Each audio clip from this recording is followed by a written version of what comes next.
दोस्तों, एक महिला को, एक घर की बेटी को लक्ष्मी का रूप माना जाता है और उन्हें लक्ष्मी के रूप के अंदर देखा जाता है।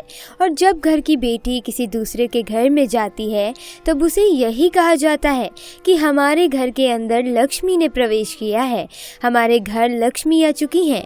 और दोस्तों, जब शादी होती है किसी लड़की को उसे गिफ्ट देने का, उसे सम्मान के तौर पर कुछ चीज़ें देने का रिवाज होता है और वे घर की महिला को, घर की बेटी को जितना ज्यादा हो सके उतना ज्यादा ही दिया जाता है ताकि उनकी बेटी खुश रहे। ऐसा नहीं होता कि ससुराल के अंदर किसी चीज की कमी होती है, लेकिन मायके वालों के द्वारा बहुत सारी चीजें दी जाती हैं। दोस्तों, आपको कुछ बातों का ध्यान रखना चाहिए जो कि आपको अपने मायके से ससुराल में नहीं ले जानी चाहिए। आपके मायके में भी इसका नुकसान हो सकता है और साथ ही साथ आपके वैवाहिक जीवन पर भी इसका असर देखने को मिलेगा। इसीलिए इन चीजों को लाने के बारे में मनाही की जाती है। नमस्कार दोस्तों, आपका स्वागत है आज की वीडियो में। दोस्तों, आज हम जो आपको बताने वाले हैं उसे सुनकर शायद आपको थोड़ा अजीब लगेगा, लेकिन दोस्तों ये आपके काम की जानकारी है। ससुराल में भूलकर भी ये चीज मत लेके जाना, अन्यथा आपके जीवन में कई प्रकार की समस्याएं आ जाती हैं। जो लड़की अपने ससुराल जाती है अच्छा सोचकर, लेकिन उसे किसी न किसी रूप में दोषों का सामना करना पड़ता है। तो दोस्तों, आगे बढ़ने से पहले आपसे निवेदन है कि कमेंट्स में ज़रूर लिखें जय माँ लक्ष्मी और साथ ही साथ वीडियो को लाइक ज़रूर करें ताकि ऐसी वीडियोस की जानकारी आपको मिलती रहे। दोस्तों, अगर आप मायके की बात करें तो इस बात का खास ध्यान रखें कि जब भी मायके से आप दुल्हन को विदा करते हैं तो दुल्हन के पिता और दुल्हन के माता उसे भूल कर भी माँ लक्ष्मी और श्री गणेश की मूर्ति या कोई तस्वीर गिफ्ट के तौर पर ना दें। दोस्तों, क्योंकि आपके घर की लक्ष्मी दूसरे के घर चली जाती है और सदैव आपके घर की बेटी के घर में भी बरकत देखने को नहीं मिलती। इसीलिए कभी भी अपनी बेटी को विदा करते समय श्री गणेश और लक्ष्मी की मूर्ति ना दें। दूसरी चीज की बात करें तो इस बात का ध्यान रखें कि महिलाओं को इस बात का जरूर ध्यान रखना चाहिए कि मंगलसूत्र चाहे बड़ा हो चाहे छोटा हो, कभी भी मायके से आपको नहीं लेकर जाना चाहिए। मंगलसूत्र हमेशा पति की तरफ से आता है, पति का अनमोल गिफ्ट होता है, एक रक्षा सूत्र माना गया है। तो इसीलिए मंगलसूत्र भूल कर भी मायके से नहीं लेकर जाना चाहिए, बल्कि हमेशा ससुराल से ही मंगलसूत्र आता है। इस बात का आपको जरूर ध्यान रखना चाहिए और ससुराल का ही मंगलसूत्र आपको धारण करना चाहिए। इसी तरह दोस्तों, अगली चीज की बात करें तो किसी भी बेटी को अपने साथ गणेश जी की मूर्ति या तस्वीर लेकर नहीं जानी चाहिए। दोस्तों, जब आप विवाह करते हैं भगवान श्री गणेश जी को याद करते हैं, विघ्नहर्ता को याद करते हैं और गणेश जी को याद करके सारे कार्यों की शुरुआत की जाती है। लेकिन भूल कर भी अपने मायके से श्री गणेश जी की तस्वीर या उनकी मूर्ति को अपने साथ लेकर नहीं जाना चाहिए, अन्यथा आपके आने वाले वैवाहिक जीवन में कलह उत्पन्न हो सकता है और आपके मायके पर भी कई तरह के दोष लग सकते हैं। दोस्तों, जिसका कारण ये होता है कि भगवान श्री गणेश सर्वथा व्याप्त हैं और सर्व जगह हैं। आप जब भी नई जगह पर जाएं तो आपको श्री गणेश की नई मूर्तियां, तस्वीर अपने ससुराल पक्ष द्वारा ही लेनी चाहिए और उसे विधि विधान द्वारा स्थापित करके उसकी पूजा करनी चाहिए, ना कि अपने मायके से आपको उनकी तस्वीरें या मूर्ति लेकर जानी चाहिए, अन्यथा आपको कई सारे दुखों का सामना करना पड़ सकता है। इसी तरह दोस्तों, इस बात का ध्यान रखें कि जब भी बेटी अपने मायके से ससुराल विदा होकर जाती है, अपने साथ सुनहरी, मीठी, कड़वी जो भी यादें होती हैं अपने साथ लेकर जाती हैं। उसी यादों के सहारे वो अपना जीवन गुजारती है। लेकिन जब दोस्तों कोई भी कन्या ये विवाह के फेरे लेती है, तब से उसी समय से अपने ससुराल के बारे में, अपने भविष्य के बारे में और आगे के बारे में सोचना चाहिए। अगर ऐसी महिला, ऐसी लड़की जो हमेशा मायके की बातें अपने ससुराल में लेकर दुखी रहती है या फिर अपने ससुराल की बातें अपने मायके से शेयर करती है, तो उसकी गृहस्थी कभी भी अच्छी नहीं हो सकती।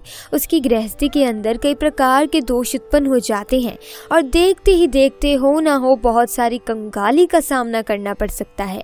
इसीलिए किसी भी महिला को अपने ससुराल में अपने मायके की यादों को लेकर जाना चाहिए, लेकिन मायके में ही अपना मन नहीं छोड़ना चाहिए, बल्कि आपको तो आपके आने वाले भविष्य के लिए बातें करनी चाहिए, आपके आने वाले भविष्य के बारे में सोचना चाहिए ताकि आपके जीवन के अंदर धन का आगमन हो और ससुराल में अच्छी चीजें देखने को मिले। इसी तरह से दोस्तों, इस बात का ध्यान रखें कि कोई भी महिला हो अपने मायके से अपने पुराने कपड़े भी भूलकर ना ले जाएं। दोस्तों, आप अगर नए जीवन के अंदर प्रवेश करते हैं, नई चीज़ों के अंदर प्रवेश करते हैं, एक नई जगह के अंदर प्रवेश करते हैं, तो आपको इस बात का ध्यान रखना चाहिए कि आपको पुराने कपड़ों का उसी समय त्याग कर देना चाहिए। जब अग्नि के समक्ष आप फेरे लेते हैं, उसी समय आपके कपड़ों के अंदर बदलाव आ जाता है।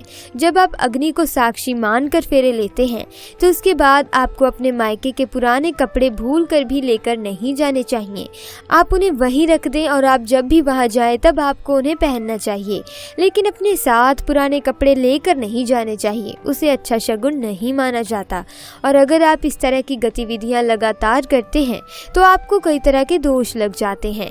मुख्य वास्तु दोष हो जाता है, जिस कारण से धन का आगमन अपने आप ही आपके घर के अंदर रुक जाता है।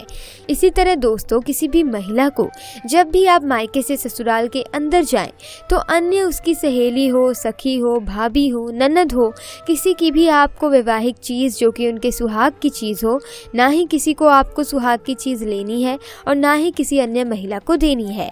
आपको किसी का भी मंगलसूत्र अपने गले में धारण नहीं करना चाहिए। दोस्तों, हर एक का मंगलसूत्र उसके सुहाग की निशानी होती है। उसके साथ उसके जीवन की कई प्रकार की यादें जुड़ी होती हैं।